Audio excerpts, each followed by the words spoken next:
이제 이번 시간은 행정소송에서 가구제, 집행정지 제도를 공부하도록 할게요. 행정심판에서는 한 번 있었죠, 그죠? 행정심판에서 뭐가 있었어요? 집행정지와 행정심판에서 임시처분이 있었죠. 임시처분, 의무 임시처분, 집행정지와 임시처분이 있었는데, 예를 들면 이제 외국인이 한국에 입국하려고 신청서를 냈더니 저기 예무부에서 입국 금지 명령을 내린 거예요. 그럼 입국 금지 명령에 대한 임시처분을 이제 신청을 해가지고 일단 한국에 입국을 하고 나서 이제 본안을 다투는 거예요. 이게 임시처분. 그다음에 집행정지는 그 출입국 금지 명령에 대한 집행을 정지시키는 거죠, 그죠? 그다음에 거부처분에 대한 집행정지는 인정이 안 돼요. 거부처분. 내가 지금 말을 잘못했네. 거부처분에 대한 집행정지는 인정이 안 돼요. 자, 그런데 여기 이제 한번 예를 들어보면, 자, 공정거래위원회가 공정거래위원회 이게 왜요? 행정청이죠, 행정청. 갑이라는 회사에게 과징금을 부과했다. 과징금은 뭐예요? 군납 유류물품에 대한 담합행위를 면 과징금을 부과하는데, 과징금은 불법 이익에 대한 정부에서 해소하는 조치예요. 그래 과징금을 갖다가 285억을 부과했다. 와, 엄청나죠. 285억. 뭐 1억도 아니고 285억을 이 회사에게, 누구 회사? 인천 정유주식회사, 인천 정유에다가 285억을 과징금, 그리고 80억 과징금 부과처분이 되죠. 과징금 부과처분. 큰일 났죠, 그죠? 회사가 망하느냐, 그죠?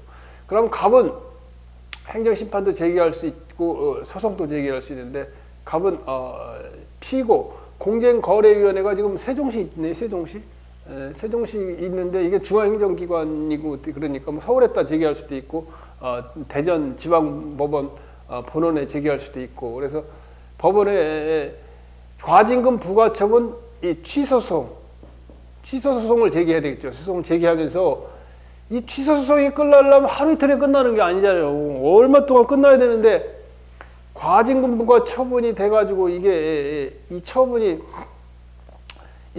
소송을 제기하면 이 처분의 효력이 정지가 안 돼요. 효력이 안 되고 계속 진행이 된다면, 이제 이 인천정유에 대한 강제 집행이 들어가고 285억이 국가가 강제 집행해서 돈을 안 내면 가져가면 인천 정유회사 주식회사는 망하잖아요. 부도가 나잖아요. 그러니까 취소소송과 동시에 집행정지를 신청해. 집행정지. 뭘 집행정지? 과징금 부과 처분에 대한 집행을 갖다가 정지시킨다고. 정지하는 정지도 같이 신청을 해요. 취소소송 제기하니까 집행정지 신청을 해서 이게 가구제예요. 그래서 임시적으로 본안 판결이 나기 전에 이 처분을 갖다가 정지시키는, 정지가 없는 것으로 만드는 게 집행정지죠, 그죠? 처분에 대한 집행정지, 과징금 부과 처분에 대한 집행을 정지시키는 가구제 임시로 구제한다. 취소소송에 대한 본안 판결이 나기 전까지. 이게 본안 판결이 나서 과징금 부과 처분이 확정이 되면 내야 돼요. 그런데 어느 기간까지 이제 법원이 집행을 정지한다. 그래갖고 집행을 정지시켜 주겠죠. 자, 그래 이게 이제 행정소송법상 집행정지에 대한 부분이다. 자, 그래서 거기 보면 행정소송법에는 민사집행법상 가처분의 일종인 집행정지만을 규정하고 있다. 자, 그래서 보면 이제 가장 기본적인 게 거기 보면 그 밑에 보면 항고 소송이 대상이 되는 행정처분이나 행정처분의 효력이나 집행정지는 뭐에 대한 거냐? 처분의 효력, 그 다음에 처분의 집행, 처분에 대한 절차의 속행, 절차를 갖다 계속하는 거, 이걸 갖다가 정지시키는 걸 우리가 집행정지라고 불러요. 항고소송에서 이루어지는 거죠. 그래서 정지를 구하는 신청은 행정소송법에는 뭐라고? 소송법에는 뭐가 있다고? 집행정지만 있다. 집행정지. 행정소송법에 집행정지가 있다. 그래서 민사소송법상 가처분 방법으로 허용될 수 없다. 야, 요걸 이제 내가 설명해 주는 걸 이해하고 나면은 다시는 안 잊어먹는데 혼자 이거 공부하려면 머리가 아파갖고 무슨 말인지 몰라요. 아까 얘기했었죠. 자, 항고소송이 있고 그 다음에 행정소송에는 뭐예요? 당사자 소송이 있어요. 당사자 소송. 그 다음에 객관소송인 민중소송이나 기관소송. 이거는 공익을 위한 소송이라고 그랬죠. 개인적인 이익이 아니라. 근데 항고소송은 우월한 입장에서 행정청이 갑에 대한 뭐라 그랬어요? 공권력의 행사에 대해서 다투는 것이 이게 우월한 입장에서 공권력의 행사를 해 대해서 법원 시에 대해서 다투는 게 이게 항고소송이라고 그랬어요. 항고소송에는 처분에 대한 취소소송, 무효동 확인소송, 그 다음에 부작위 확인소송이 있다고 그랬죠. 이거에 대해서 우월한 입장에서요. 근데 당사자 소송은 이게 대등한 행정주체와 행정주체, 처분청과 갑사 사이에 대등한 입장에서의 법률관계, 공법상 법률관계에 법률에 나와요. 공법상 법률관계를 다투는 것이 당사자 소송이에요. 이 평등한 입장이라고. 그다음에 민중소송은 이제 공익을 사익이 아니라 공익을 위한 것이죠. 뭐 선거에 대한 소송이 불법이다 그러면 이걸 대법원에 제기하는 거예요. 자, 근데 여기서 우리가 이해해야 될 건 뭐냐면, 자, 민사소송은 뭐라 했어? 민사소송. 이게 이제 행정소송이라면 민사소송은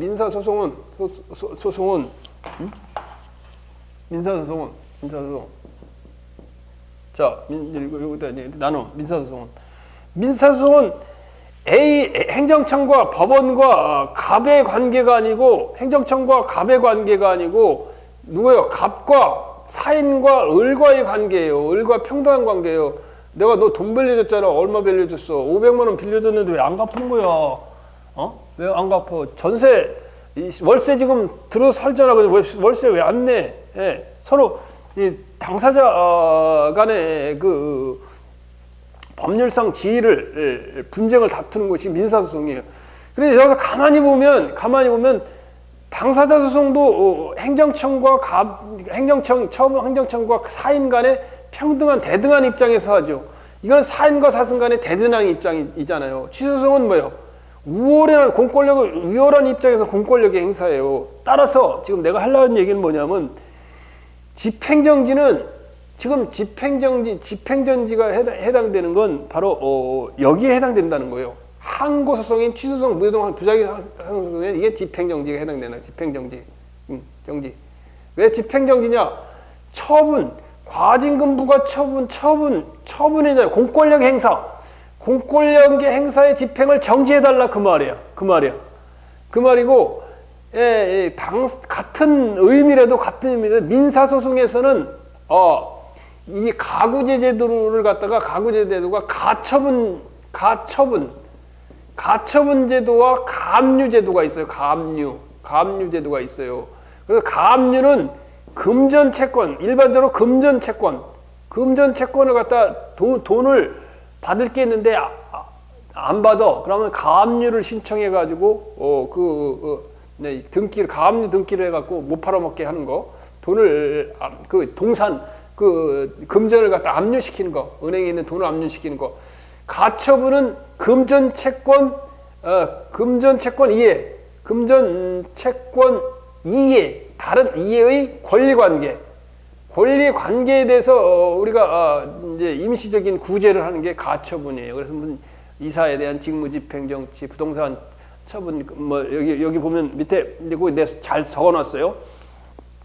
임시를 정하기 위한 가처분 안에는 거기 보면 지적재산권 침해금지 가처분, 직무집행 정지 가처분, 이사 직무집행 정지 가처분, 일찰 절차 속행 금지 가처분, 치료비 지급 가처분, 임시지위에 대한 가처분, 다툼이 대상이 되는 가처분, 이런 게 가처분이고, 금정 채권에 대해서는 가압류를 신청하게 되는데, 그런데 중요한 거는 우월한 입장에서 공권력에 해당되는 항고소송에는 집행정지가 해당되지, 사인 간의 평등한 입장에서 하는 민사소송의 가처분이나 가압류는 여기에는 해당이 적용이 안 된다. 이걸 얘기하려고 그러는 거예요. 왜?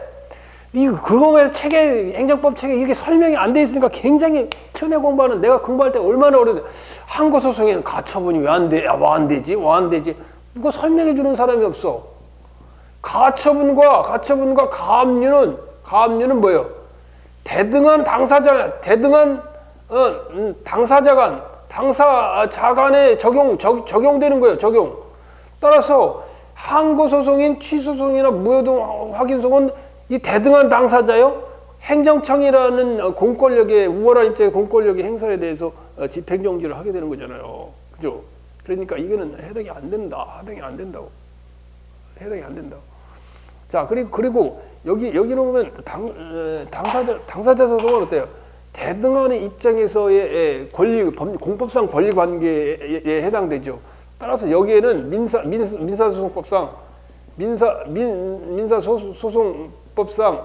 뭐가 되겠어? 금전채권 이외에 당사자 금전채권 이외의 권리 관계인 가처분 제도가 적용된다는 것이 우리 학설과 판례 입장이에요. 맨 뒤에 가보자고. 이제 집행정지 제도의 맨 뒤에 보면, 맨 뒤편에 나와요. 7번 549페이지 보면 민사집행법상 가처분의 인정 여부, 행성소송법상 가처분을 인정할지에 대한 학설이 대립되고 있으나 통설과 판례는 부정하고 있다. 시험에 많이 났어요. 민사집행법상 민사소송법을 시행하기 위해서 강제집행을 시행하기 위해 제정된 게 민사집행법이에요. 민사집행법이 강제집행에 대한 부분인데, 민사집행법상 가처분이 당사자 소송은 적용이 된다, 안 된다? 항고소송에는 거기 잘 보세요. 항고소송에는 가처분, 가압류가 이게 대등한 당사자 간에 한 건데 어떻게 항고소송에 가처분, 가압류가 적용되냐고. 이거 적용이 안 된단 말이에요. 여기는 적용이 안 되고, 대등한 법률관, 당사자 간의 대등한 법률관, 공법상 법률관계, 여기는 가처분 제도가 적용된단 말이에요. 된다. 그 말이에요. 거의 500 몇 페이지예요? 500, 이게 몇 페이지인가? 500페이지가 몇 페이지? 550페이지 보면, 민사소송법상의 보전 처분은 민사 판결 절차에 의해 보호받을 수 있는 권리가 하는 것이며, 민사소송법상의 가처분으로서 행정청이 어떤 행정행위 금지를 구하는 것은 허용될 수 있다. 행정청의 어떤 행정행위는 처분이야. 처분에 대한 소송은 항고소송이야. 취소소송, 무효동 확인소송. 당사자 소송은 공법상 법률 관계에 대한 분쟁으로서 한쪽 당사자를 피고로 하는 소송이 당사자 소송이고, 대등한 입장에서 하는 것이 당사자 소송이요. 여기는 민사집행법의 가처분이 적용돼. 왜? 평등한 입장에서 하는 거리고, 이거는 우월한 입장에서 하는 거니까. 그 다음에 마지막 보면, 당사자 소송에는 민사소송과 유사하여 민사집행법상 가집행제도인 가처분 또는 여기는 가압류가 적용된단 말이에요. 적용된다는 것이 판례와 학설의 입장이다. 학설의 입장이다. 그 말이에요. 그죠? 이해가죠? 이게 이해가 안 가더라고.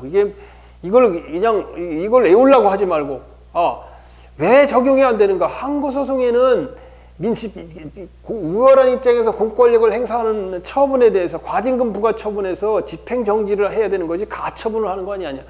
이건 우월한 입장에서 돈 내라, 그 말 아니야. 돈 내라, 과징금 부과 처분이니까. 처분이 공권력의 행사라. 우월한 입장에서 공권력 행사가 처분이라고 그랬잖아요. 처분이면 행정행위니까. 따라서 대등한 입장에서 사인 간의 법률 관계에 관한 소송이 민사소송이죠. 민사소송에서는 가처분과 가압류가 인정되는데, 마찬가지로 당사자 소송에는 대등한 공법상 법률관계, 행정청과 사인 간의 공법상 대등한 입장에서 법률관계에 대한 부분이 있기 때문에 가처분과 가압류제도가 여기는 임시구제가 적용이 된다. 여기는 항고소송에는 그러나 적용이 안 된다. 이거 시험에 잘 나요. 시험에 잘 나니까 또 올해 시험에 날 수도 있어요. 그러니까 이건 잘 알아두세요. 자, 이제 앞으로 다시 와서 이게 이제 이 기초를 알고 있어요. 그다음 자, 그래서 533페이지 내가 거기 여러분들 뭐 있는 이제 가처분 가압류 제도가 그거예요. 여러분 뭐 이거 머리 깨지게 이 가처분 가압류에 대해서 좀 공부를 하면 더 좋겠지만 가압류는 금전채권 이해의 금전채권에 대한 임시 구제가 가처분이고 가압류 금전채권 이해의 권리 관계가 뭐야? 금전채권 이해의 권리를 대상으로 청구권에 대한 확정 판결을 강제 집행을 보존하기 위한 집행 보전 제도다. 보전하는 제도가 가처분이다. 가처분을 하면 부동산 처분 금지 가처분 이렇게 하면은 못 팔아먹어요. 그 다음에 실무에서는 부동산 가압류, 부동산 가처분 이렇게 같이 쓰는데 그게 무슨 의미나? 내가 그것도 밑에 써놨어요. 부동산 자체의 권리가 있는 것이 아닌 부동산 소유자에 대한 금전 채권의 권리가 있을 때는 부동산 가압류, 가압류라 하고 부동산 가처분은 부동산 소유자에 대한 금전 채권이 아니고 부동산 자체에 대한 권리를 보존하고 할 때는 부동산 가처분 이렇게 한다 그랬어요. 자, 이거 참고만 해두면 돼요. 자, 그다음 행정소송법상 집행정지 이제 본론으로 들어가는 거죠. 자, 그다음에 집행정지, 행정소송법 집행정지 어떤 경우 일단은 원칙은 뭐예요? 원칙은 우리나라는 원칙은 집행부정지 원칙이에요. 집행부정지 원칙. 부정지 원칙. 집행부정지 원칙은 취소소송이 집행부정지라는 원칙은 뭐냐면 취소소송이 제기되어도 취소소송이 제기되어도 처분의 효력이나 집행부정지라는 거는 취소소송 제기되어도 처분의 효력이나 처분의 집행이나 처분에 대한 거예요. 취소소송이 되기도 처분의 효력이나 처분의 집행이나 그 다음에 절차의 속행이 절차가 계속 진행되는 것이 부정지 원칙이니까 뭐가 돼요? 절차의 속행이 영향을 주지 않는다. 주지 않음. 이게 집행 부정지 원칙은 이래요. 원칙은. 그러나 다만 예외적으로 집행정지를 채택하고 있다는 거예요. 예외적인 집행정지를 채택하는 거 있어요. 그래서 집행정지 요건은 행정소송법은 일정한 요건을 갖춘 게 예외적으로 처분의 집행정지를 허용하고 있다. 그래서 행정소송법 23조 2항의 집행정지를 보면은 이건 취소소송이에요. 취소소송.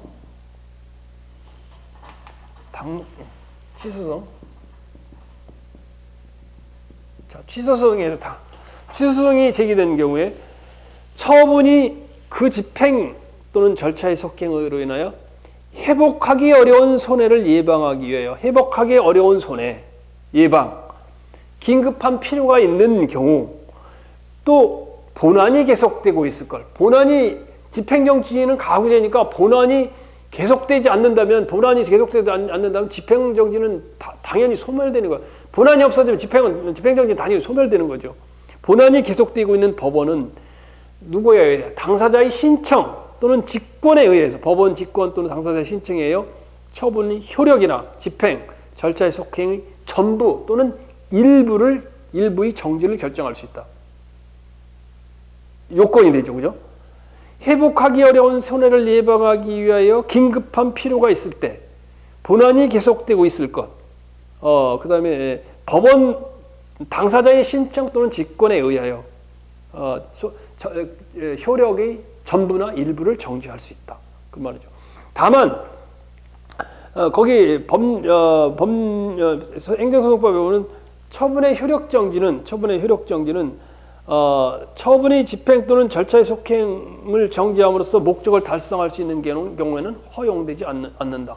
자, 효력 정지가 더 세요? 집행 정지가 더 세요? 절차의 속행 정지가 됐어요. 효력 정지가 가장 강하잖아요. 그렇죠? 그래서 집행 정지 또는 절차의 속행으로 목적을 달성할 수 있으면 가능한 한 이거를 하지 효력 정지를 하지 말라 그 말이에요. 더 큰 거를 하지 말라 그 말이죠. 자, 행정심판법 30조 제2항의 집행정지도 보면 행정심판위원회는 처분 또는 처분의 집행 절차의 속행 때문에 중대한 손해가 생기는 것을 예방할 필요성이 긴급하다고 인정할 때 직권으로 당사자 신청에 의하여 처분의 효력 또는 처분의 집행 절차의 속행의 전부 또는 일부를 정지할 수 있다. 그래서 행정심판법에는 집행정지와 임시처분을 같이 정하고 있다. 그러나 행정소송법에는 집행정지만 나온다 그 말이에요. 자, 그 다음에 3. 집행정지의 요건.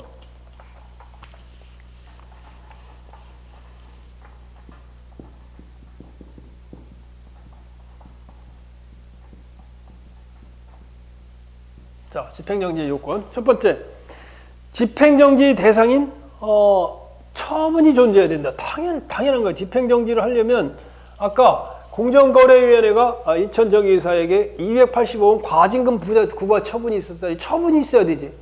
처분이 있어야 되니까 처분에 대한 취소소송을 제기하면서 그 처분이 285원을 지금 내라고 그러니까 내라고 하는 걸 내라는 행정처분의 효력을 일단 정지시켜야 돈을 안 낼 거 아니에요. 그렇잖아요. 부도 나가고 은행에서 지금 차압 들어오면 회사 망해서 그냥 금방 망하잖아요. 그래서 집행 대상인 처분이 존재한다. 처분 존재. 당연히 처분이 존재해야 된다. 그리고 집행정지인 처분을 존재를 요건으로 처분이 존재하지 않으면 집행정지를 할 수 없다. 기본적인 얘기고. 그러니까 처분이 존재한다는 건 처분 전이거나 처분 전이면 안 되지. 처분 전 안 되지, 그죠? 그럼 집행정지 요건이 안 되죠. 그 다음에 무효 등 확인 소송이 그 다음에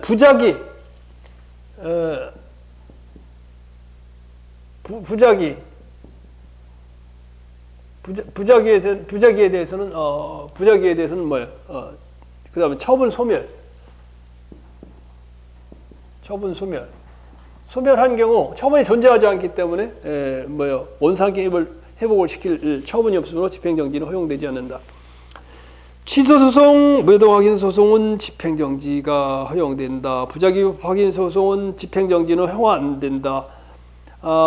당사자 소송은 민사소송과 유사하여 행정소송법상 집행정지는 인정되지 않으며 민사집행법상 가처분제도가 인정된다. 아까 얘기했죠. 왜 그냥 나도 이걸 공부해서 시험 볼 때 그냥 달달달 외웠어. 당사자소송 가처분 인정하는 관제분. 근데 왜 머리가 안 오고 그냥 억지로 외우느냐고 얼마나 힘들었는지 몰라. 항고소송은 우월한 입장에서 공권력의 행사이기 때문에 그걸 갖다가 못하게 처분을 막는 집행정지가 허용되지만 가처분, 가압류는 대등한 당사자인 민사소송, 민사집행법상에 인정되는 대등한 사인 간의 대등한 거, 이건 공법관계의 대등성이 인정해서는 가처분과 가압류가 인정되는 거구나. 여기는 왜 안 되는구나. 대등한 거기 때문에 여기서 인정되니까, 여기도 대등한 관계니까, 이건 우월한 관계니까 안 되는구나. 그걸 알아야 돼요. 자, 그 다음에 여기 하나 더 하자고. 지난번에도 계속 했었는데, 여러분 이거 나중에 보면 무효등왕선 내가 여러 번 했어요. 무사전제 뭐라고 써서 간강안 이거 외우라고 그랬어요. 이거 언제 이거 시험 볼 때 이거 따지고 있을 필요가 있었어. 무효등 확인 소송에는 사정 판결 그다음에 또 뭐야? 행정심판 전치주의 제소 기간 그 다음에 간접 강제, 이거 간접 강제예요. 강간은 간접 강제 적용이 안 된다. 무효등 확인 소송에는 무사전제 강간한 지난 시간에 했던 거예요. 또 뭐요? 여기 부작위 지금 뭘 하는 거야? 집행정지가 부작위 위법 파기소송에는 적용이 안 된다는 거 아니야? 적용이 안 되는지 되는지가 나중에 헷갈려. 그러면 부작은 뭐라 그랬어요?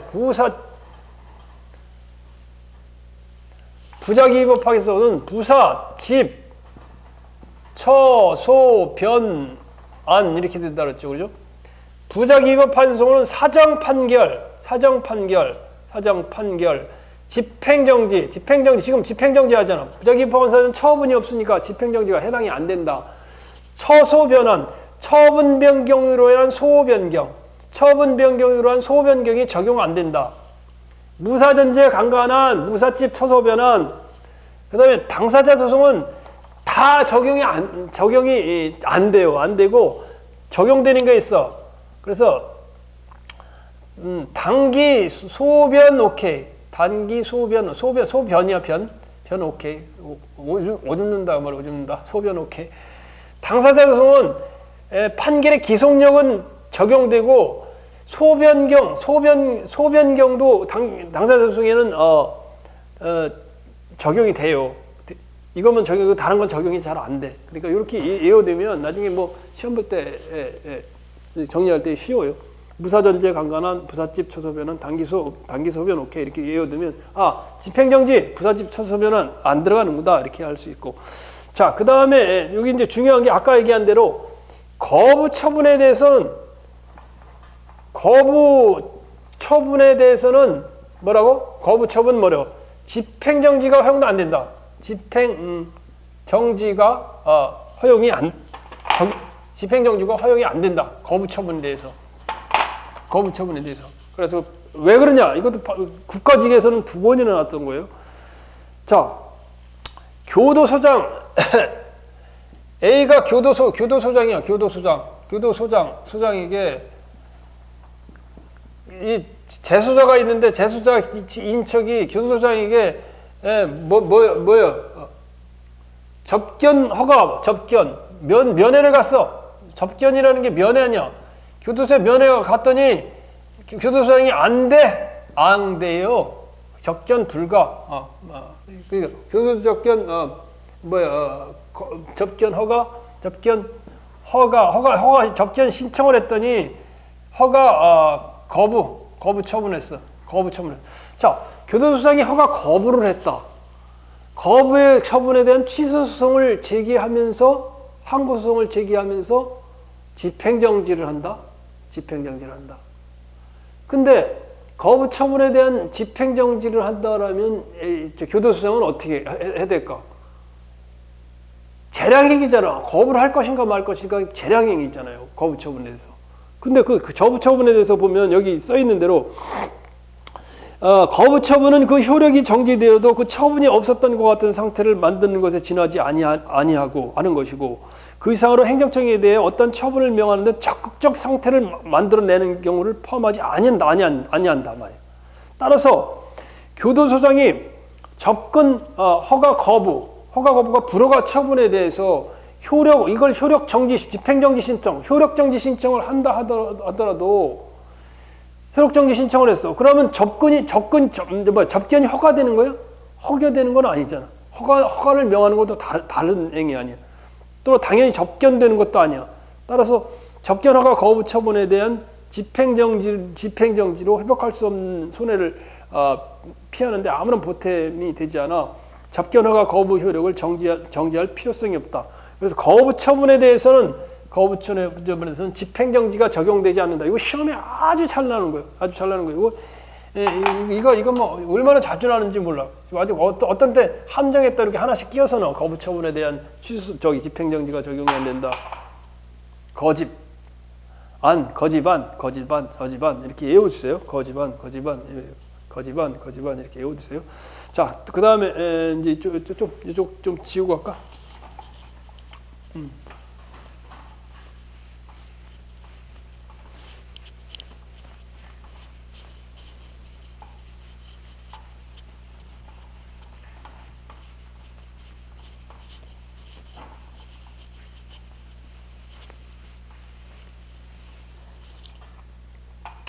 자, 그 다음에 자, 선행처분과 후행처분이 동일한 법적 효과를 목표로 하는 경우 선행처분의 취소소송을 본안으로 하여 후행처분의 집행정지를 구할 수 있음.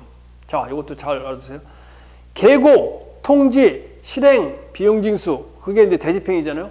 대집행의 계고 처분에 대한 취소소송을 제기하면서 그 다음 절차인 대집행 영장에 의한 통지에 대한 집행정지를 신청한다. 과세처분에 대한 취소소송을 제기하면서 체납처분에 대한 집행정지를 신청한다 그 말이에요. 철거명령에 대한 취소소송을 제기하면서 단계적으로 이루어지니까 대집행의 계고처분에 대한 집행정지를 신청한다. 앞으로 진행되는 걸 막는 거죠. 그 다음에 부관이 본체인 행위에 있어서 본질적인 경우가 아닌 경우 부관만 집행정지의 대상이 될 수 있다 그 말이에요. 부담의 경우 다른 거는 안 된다. 독립하여 소송의 대상이 될 수 있는 것은 부관 중에 부담만 있었죠. 기한, 법률효과 일부 배제, 그런 조건 이런 거 있었는데, 자, 처분이 일부에 대하여 처분이 가분적인 경우 집행정지가 가능하다. 아까 행정소송법 23조 2항에 보면 효력이나 그 집행 또는 절차의 속행의 전부 또는 일부의 정지를 결정할 수 있다 그랬어요. 일부도 그 말이에요. 일부도 할 수 있다 그 말이에요. 그것에 의해서 처분이 일부에 대해서 가분적인 경우 집행정지가 가능하다. 압류재산의 일부에 대한 압류의 집행정지도 가능하다 그 말이에요. 그 다음에 영업정지 처분 중 일정 기간에 대한 효력정지 처분도 가능하다. 자, 그 다음에 두 번째, 이제 처분이 존재해야 되고, 두 번째, 적법한 본안 소송이 계속 중해야 된다. 두 번째, 본안 소송이 계속이라는 말이 컨티뉴가 아니라 그래서 컨티뉴 이렇게 쓴다 그래서 재판이 진행 중이라는 말이에요. 재판이 진행 중이라는 말이에요. 재판이 진행 중이라는 말이 계속되고 있을 것이다. 행정소송법상 집행정지는 적법한 본안소송이 계속 중일 때 할 수 있음. 본안소송 제기 후 또는 제기와 동시에 신청해야 된다. 본안소송 제기 후 집행정지를 신청하거나 대부분 동시에 신청하는 경우가 많아요. 본안이 적법하다는 것은 제소기간과 행정심판 전치 요건을 갖추었다는 것이다. 그 다음에 아까 이거 중요하다 그랬어. 본안 소송을 하고 있다가 만약에 본안 소송이 만약에 취소된단 말이야. 본안 소송이 취하되거나 비난 중이 취하된단 말이에요. 본안 소송을 제기하는데 본안 소송을 취하면 우리가 본안을 다투는데 임시로 구제하는 경우기 때문에 본안 소송이 취하되면 집행정지는 당연히 어떨까? 집행정지는 남아있을까? 계속될까요? 집행정지는 당연히 소멸된다. 집행정지는 당연 소멸. 본안 소송이 취하되면 본안 소송을 다투는 데서 임시조치니까 집행정지에 대한 당연 소멸, 당연 소멸. 별도 조치가 필요 없어. 별도 조치가 필요 없다. 당연히 소멸한다 그 말이에요. 그 다음에 세 번째, 집행정지는 뭐가 있는다고? 신청자는 법률상 이익이 있는 자, 법률상 이익이 있는 자, 항상 법률상 이익이 있는 자는 보호법규, 보호법이 법률상 보호이익설 있는 자. 그래서 근거법규 또 관계법규에 볼 때 법률상 이익이 있어야 된다고. 보호되는 이익이 있어. 법률에서 보호되는 이익이 있어야 된다 그 말이야. 법률상 이익이라면 그 행정처분으로 인하여 발생하거나 확대가 되는 손해가 당해 처분의 근거 여기 밑줄 쫙 처분의 근거가 법률에 의해 보호되는 직접적이고 구체적인 이익이 되는다. 앞에서 많이 했던 거에 관련된 것을 말한다. 단지 간접적이거나 사실적이거나 경제적 이해관계를 가지는데 불과하는 경우는 집행정지가 안 된다. 지난번에 이거 얘기했어요. 예를 들면 이런 거예요. 국제항공노선 면허처분. 국제 항공노선 면허 처분. 자, 국제항공노선 면허 처분이지. 면허 처분이 효력 정지되면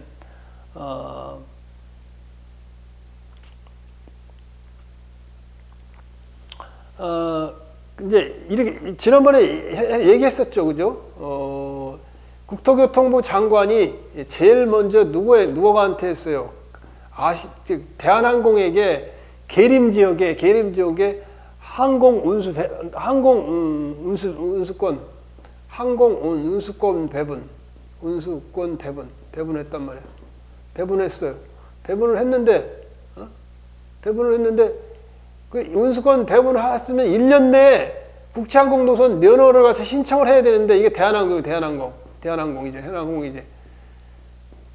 중국 계림에 대해 항공 운수권을 배분했는데 운수권 배분하고 나서 1년 내에 국제항공노선 면허를 신청해야 되는데 안 하고 있었어.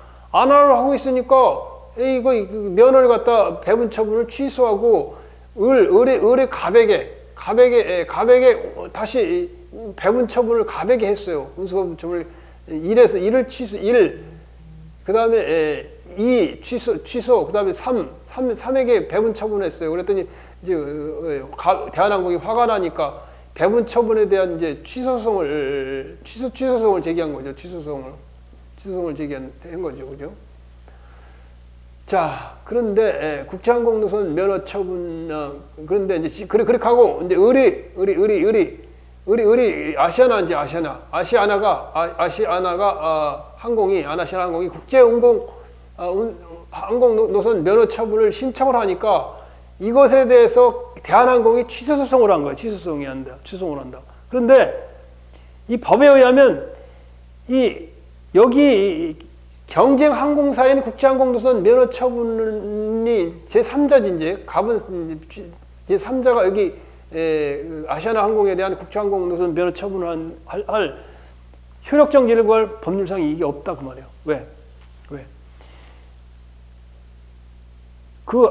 이 현재 법률에 따라 행정청이 국토교통부가 인가를 해줄 법률상 의무가 있는 게 아니에요. 이게 재량행위했었잖아요.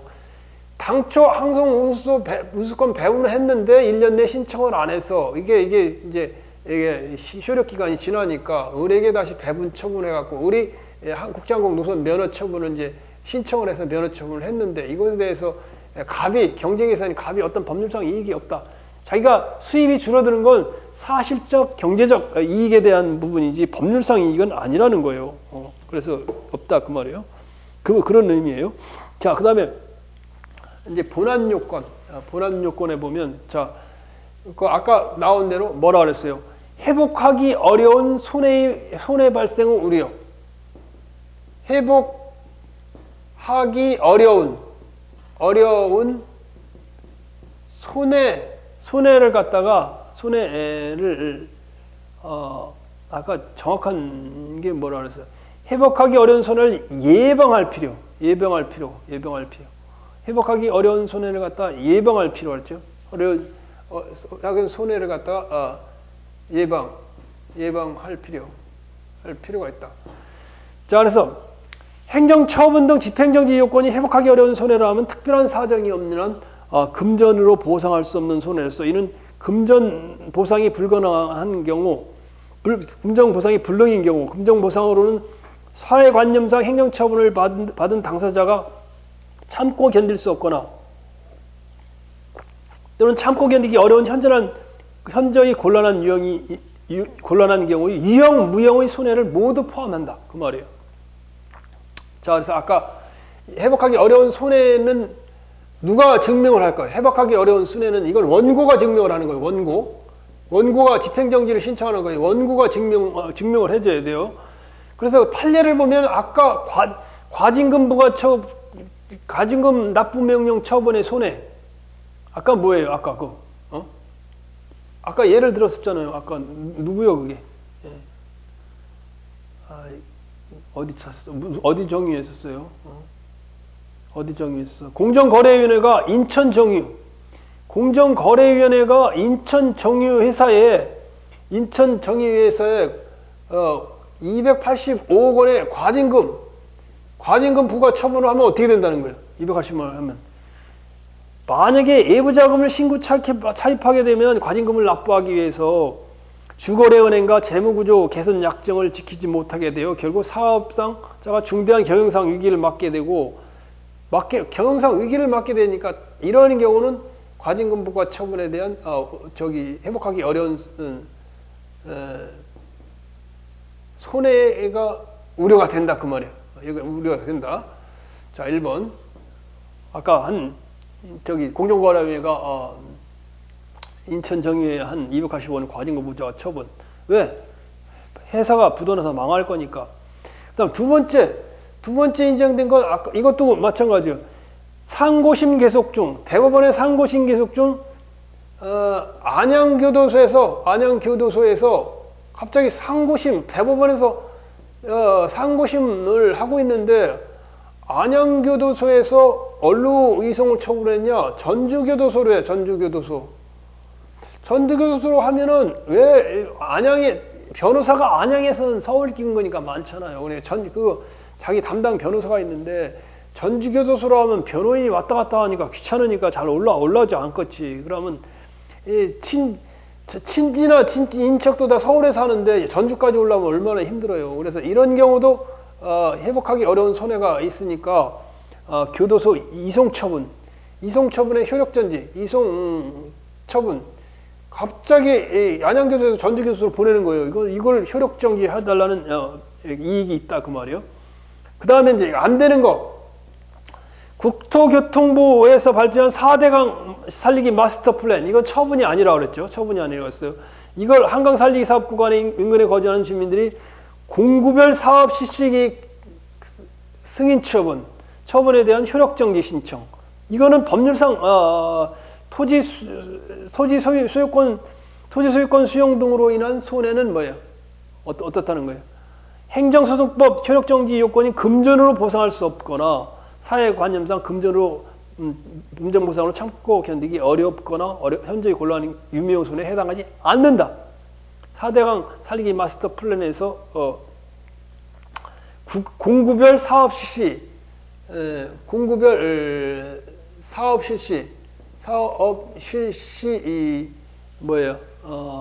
계획 승인 처분에 대한 승인 처분을 갖다가 집행을 정지해달라. 누가? 사업 구간에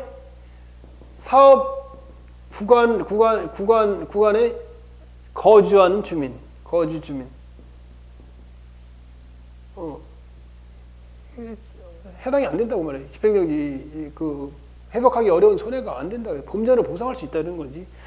자, 항정신병 치료제의 요양급여 인정 기준에는 보건복지고시 효력이 지속되고 유지됨으로써 인한 제약회사의 경제적 손실, 기업 이미지 신용훼손은 회복하기 어려운 손해. 제약회사가 뭐라 그랬어요? 제약회사가 원고적격은 법률상 이익은 있다 그랬어요. 뭐예요? 항정신병 치료제에 대한 요양급여 인정 기준은 인정 기준에 대해서는 자기 제약회사의 수입이 들어드니까 이거에 대해서는 법률상 이익은 있다고 그랬어요. 그러나 집행정지 이 기준을 갖다 인정 기준을 집행을 정지시킬 그런 이익이 있느냐? 회복하기 어려운 손해가 있어야 되는데 거기는 회복하기 어려운 손해에 해당되지 않는다. 이건 해당되지 않는다고 했어요. 집행정지는 인정 안 된 거예요. 원고적격은 인정돼도. 그 다음에 5번째. 이것도 맞죠. 일반 음식점을 위하여 개인이 거의 전 재산인 1억 5천만 원 각 1억 5천만 원 투자 식당 영업을 했는데 불법 영업이 되다 보니까 행정청이 서울시장이 동작구청장이 1억 5천만 원 식당 영업하는 이 사람보다 영업 취소를 했어요. 영업 취소를 하니까 영업 취소에 대한 취소 소송을 제기하면서 뭐를 냈을까? 식당 영업허가 취소에 대한 집행정지를 신청했을까? 집행정지를 신청했는데 이때는 인정이 안 된다. 왜? 1억 5천만 원 투자에 대한 회복하기 어려운 손해를 예방할 필요가 이때는 해당한다고 볼 수 없다. 하여튼 이렇게 법원의 판결은 그렇게 났어요. 좀 가혹하죠. 자, 이런 판례를 보면 행정소송행위나 소송에서 나타나는 건 참 불쌍한 갑이 있고 불쌍한 을이 있고, 그 다음에 불쌍한 A는 행정청은 불쌍하지 않죠. 행정청은 불쌍하지 않죠. 행정은 불쌍하지 않은데 갑이 있고 을이 있고 그렇죠. 사인은 그렇다. 그 다음에 긴급 집행정지의 적극적인 요건인 이게 회복하기 어려운 손해를 예방할 필요가 있는 것은 이것을 갖다 적극적 요건은 누가 증명한다 그랬어요. 원고가 증명한다. 원고. 소를 제기하는 사람이 증명한다. 그 말이에요. 원고 측에 있다. 그 다음에 두 번째로 긴급한 필요가 존재해야 된다. 긴급한 필요가 존재해야 된다. 집행정지를 하기 위해서는 소송에 긴급한 필요가 있는지 처분의 성질, 태양 및 내용, 처분 상대방이 입는 손해의 성질, 내용 및 정도, 원상회복, 금전 배상의 방법 및 난이 등은 물론 본연 청구의 승소 가능성 정도를 종합적으로 고려하여 구체적 개별적으로 판단해야 된다. 그래서 집행정지 요건으로 긴급한 필요가 있는지 여부도 판례를 몇 개 보면은 여기 이런 경우 판례가 긴급한 필요가 있죠. 첫 번째 뭐냐면 법인에 대한 그렇지. 법인 설립 허가 취소했단 말이야. 법인 설립 허가를 취소했다. 이거는 민사법원에 주문관청이 민법에 의해 법인 설립 허가를 취소했다. 그러면 법인 설립이 안 되는 거 아니에요. 안 됐을 때는 이건 법인 설립이 안 되니까 모든 법인에서 할 수 있는 일이 이제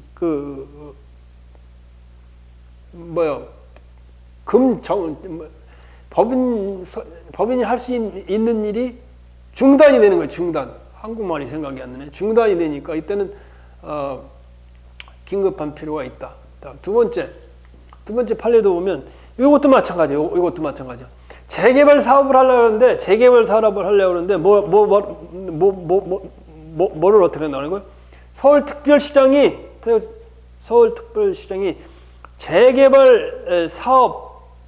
재개발조합, 도시환경정비사업조합, 명칭이 자꾸만 바뀌는데 도시환경정비사업조합,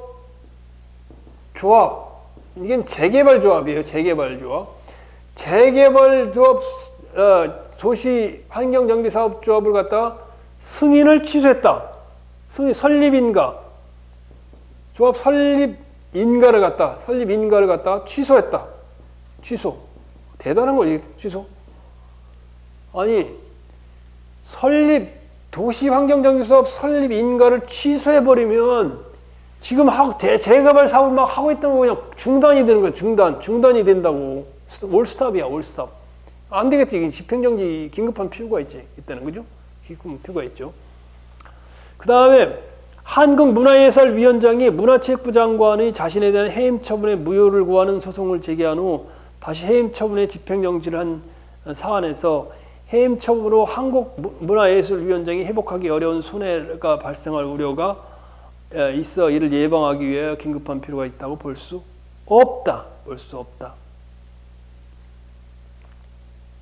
자, 요것도 판례가 재미난 판례인데 한국문화예술위원회 위원장이에요. 문체부 장관이 누구를 해임했냐?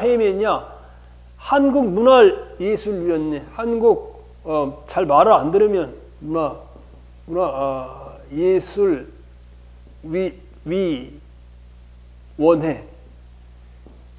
정부에서 말을 안 들으면 감사 나와가지고 일을 잘못했나 해가지고 위원장 직무를 잘못했군요. 이렇게 정부의 말을 잘 안 들으면 감사 나와가지고 특감 나와가지고 이제 위법행위를 잡아오는 거지. 그냥 처리를 할 수는 없겠지. 위원장을 갖다가 뭐 했던 거야? 해임 처분했다. 해임 처분. 그러면 해임 처분을 했는데 해임 처분한 걸 한국무사위원장이 집행정지를 할 필요가 있을까? 집행정지를 신청했을 거지. 해임 처분에 대한 집행정지. 한국문화예술위원장이 해임 처분 취소 소송 플러스 해임 처분에 대한 집행정지를 신청해야지 그 자리에 가만히 앉아 있을 거 아니에요. 그러니까 해임 처분 집행정지를 신청했는데 이때 긴급한 필요가 없다고 말해요. 긴급한 필요가 없다. 다만 그리고 또 공공복리에 중대한 영향을 미칠 우려가 없어야 된다. 공공복리에 그다음에 긴급한 필요하고 세 번째는 공공복리에 영향이 없어야 된다. 영향이 없어야 된다.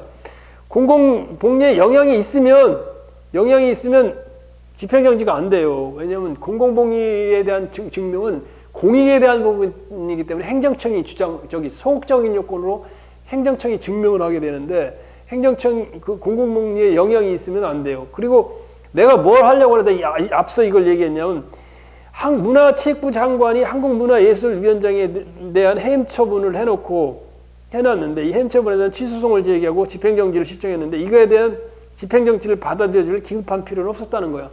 그러나 공공복리에 영향은 있었다. 이거 공공복리. 왜? 위원장이 공공복리에는 만약에 그걸 또 좀 이따 보자고. 좀 이따. 공공복리 합쳐서 하니까 헷갈리는 것 같아. 자, 그다음 공공복리에 중대한 영향이 있을 것. 이걸로 하자고. 그다음에 소극적인 요건으로 공공복리에 중대한 영향을 미치는 것이 없을 것. 이게 이제 영향이 미치지 없을 것. 이게 집행정지의 요건에 대한 증명은 행정청이 한다. 행정청이 공익의 입장에서 행정청이 하게 된다. 자, 그래서 그거 보시면 집행정지 요건으로 공공복리에 중대한 영향을 미칠 우려가 없을 것을 규정하고 있는 취지는 집행정지 여부를 결정하는데 신청인의 손해뿐만 아니라 공공복리에 미칠 영향을 아울러 고려해야 한다는 데 있음. 따라서 양자를 비교하여 해야 된다. 그 말이에요. 아까 말한 대로 아까 내가 얘기하려고 하는 게 이 말이에요. 아까 긴급한 필요는 없었잖아요. 문화체육부 장관이 한국문화예술위원장을 갖다가 위원회 위원장을 해임 처분하고 집행정지 신청한 데 대해서 법원이 뭐 긴급한 필요가 없는데 집행정지 문체부 장관의 처분에 대해서 그랬는데 공공문제에는 영향이 있었다는 거예요. 한국문화예술위원장이 자신의 해임 처분의 무효를 구하는 소송 제기고 다시 해임 처분의 집행정지를 신청한 상황에서 문화체육부 장관이 한국문화예술위원장이 해임 처분의 효력을 정지할 경우 공공복리에 중대한 영향을 미칠 우려가 있다. 왜? 자, 문화체육부 장관의 해임 처분의 효력이 정지되면 신청인이 위원장의 지위를 회복하게 됨에 따라 후임 위원장과 해임 처분을 해놓고 문화체육부 장관이 해임 처분을 해놓고 뭐요? 해임 처분을 기존에 있는 한국문화예술위원회 위원장을 해임 처분했고 새로 임명해놨어. 새로운 임명이 있어요. 기존에 갑이 있었는데 갑을 해임 처분했고 을을 벌써 임명해놨어. 그러면 갑에 대한 집행정지가 받아들여지면 갑을 갖다 해임 처분을 하고 을을 임명을 했어. 근데 갑에 대한 집행정지가 인정이 되면 결국 이 한국문화예술위원회 위원장이 2명이 되는 거 아니에요. 그럼 공공복리에 누구를 따라야 될 거예요, 직원들은. 그러니까 어려운 문제가 생기니까 공공복리에는 영향을 미친다. 따라서 집행정지를 받아들이지 않는다 그 말이에요. 받아들이지 않는다. 긴급한 필요가 없어. 그러니까 집행정지 안 받아들여져. 또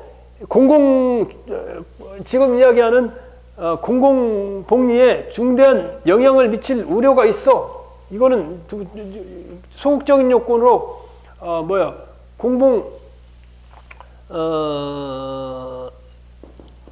공공복리에 중대한 영향을 미칠 우려가 없을 것. 없어야 돼, 없을 것. 이건 소극적인 요건, 이거 소극적인 요건이라고 했어. 소극적 요건. 이거에 대한 증명은 누가 한다 그랬어? 행정청이 해야 된다, 행정청.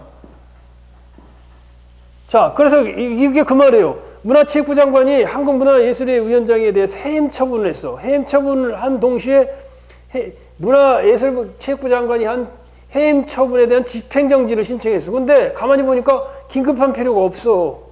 그런데 그 다음 요건인 공공복리에 중대한 영향을 미칠 우려가 없을 것이어야 되는데, 가만히 보니까 갑을 갖다 해임 처분하고 을을 임명하고 있어.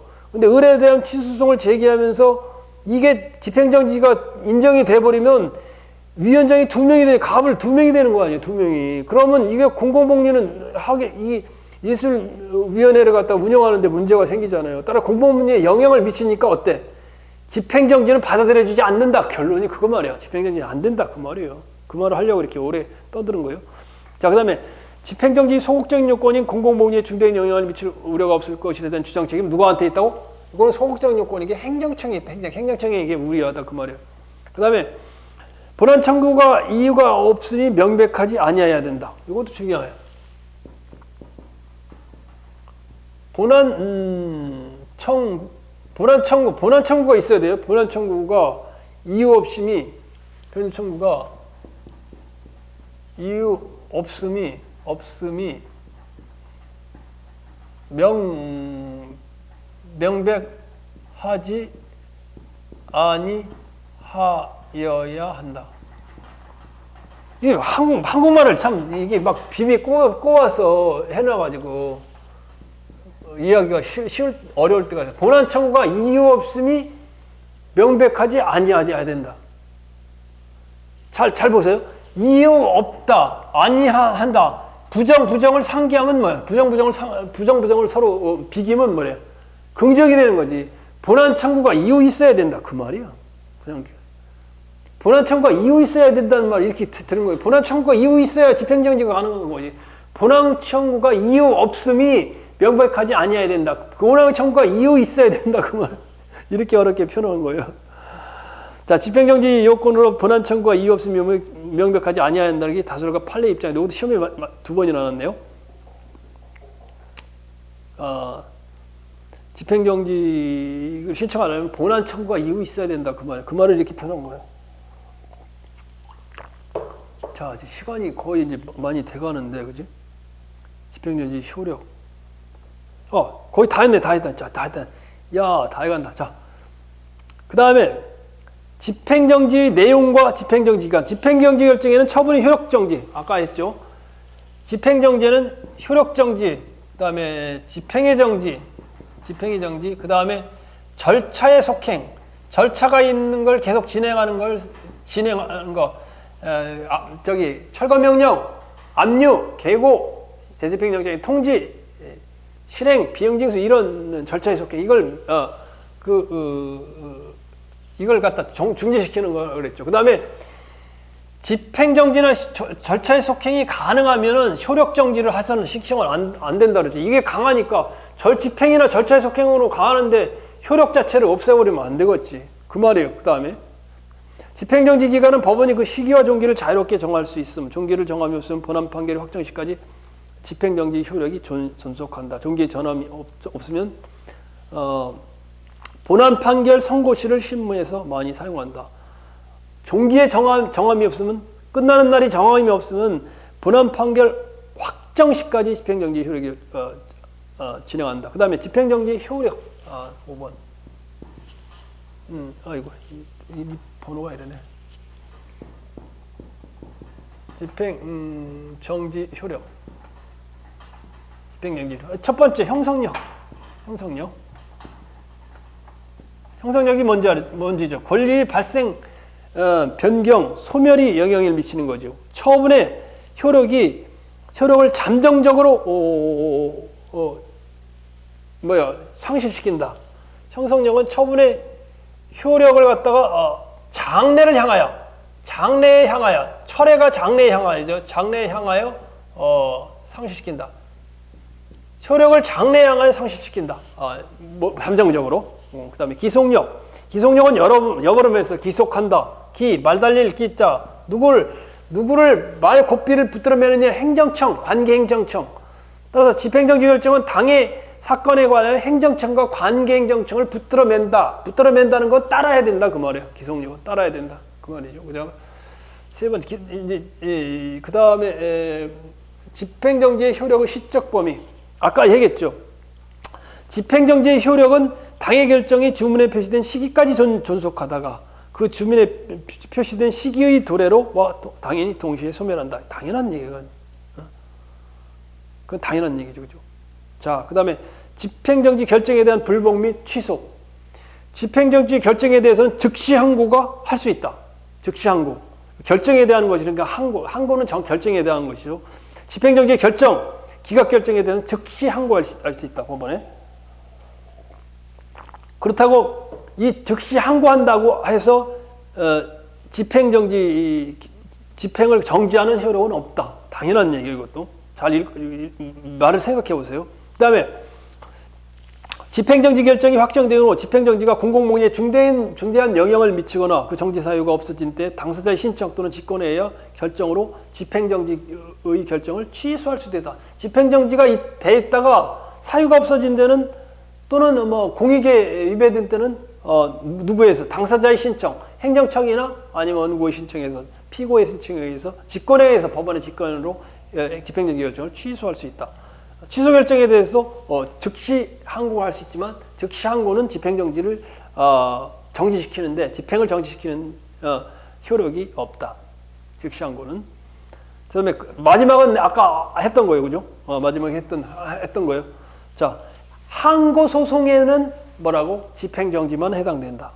항고 소송은 취소 소송, 무효 등 확인 소송, 부작위 위법한 소송이죠. 항고 소송에는 민사집행법상 가처분 제도가 적용되지 않는다. 이거 시험에 많이 났어요. 2017년 서울시국급, 2014년 국가직급, 2011년 국가직급 또 나올 거예요.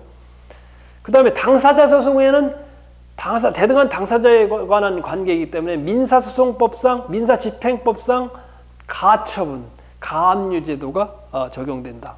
준용된다. 이거 판례와 확실의 견해다. 자, 여러 가지 시간은 많이 할애해서 설명했는데 이해 가죠? 이해 안 가요? 이해 안 가면 한번 저 읽어보고 내가 설명한 거 좀 해보고 이렇게 했어요. 자, 기출문제 해설은 줌을 통해서 하도록 할게요. 자, 여러분 수고했고요. 하나하나 이제 거의 막바지에 다가오는데 여러분 또 힘 좀 더 내도록 하세요. 자.